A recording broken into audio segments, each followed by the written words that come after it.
But what about the circumstances around Bodvar's death? Was it truly an accident, as the saga suggests, or is there more to the story?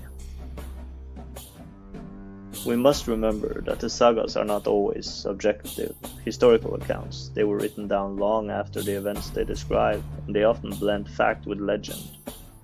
Could there have been foul play involved in Bodvar's death? Was there a rival family who might have benefited from his demise? While we can't definitely rule out foul play, there's no concrete evidence in the sagas to suggest that Bodvar's death was anything other than a tragic accident. The waters around Iceland can be treacherous, and boating accidents were not uncommon.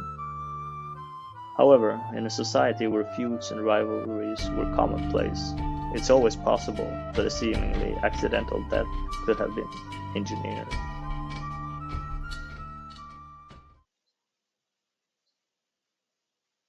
Now we return to Vik in southern Norway. The political landscape has shifted.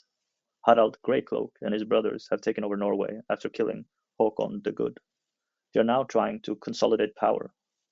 Arinbjörn, Egil's friend, has thrown in his lot with Harald.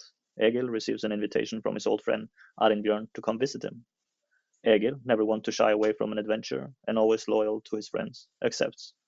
He's an old man now, but his reputation precedes him. He is still Egil Skallagrimsson, the skald, the warrior, the outlaw, the poet. Arinbjörn has a problem. A man named Ljot the Pale has committed a grave offense against Arinbjörn's kinsman.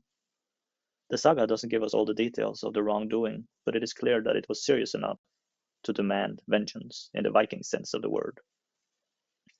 Vengeance was a fundamental aspect of Viking society. It wasn't just about personal retribution. It was about maintaining honor, both for yourself and for your family. To allow an insult or an injury to go unpunished was seen as a sign of weakness, and it could invite further aggression. Arinbjörn, a powerful chieftain in his own right, could have dealt with Ljot himself, but he chooses to involve Egil. Perhaps he wants to make a statement, to show that he has powerful allies. Perhaps he wants to ensure that the job is done thoroughly, without any loose ends. Or perhaps he simply wants the company of his old friend, a man who understands the language of violence better than anyone. Ljot is in the area on the orders of his king, collecting taxes. When Arinbjörn finds out about this, he hatches his plan for revenge.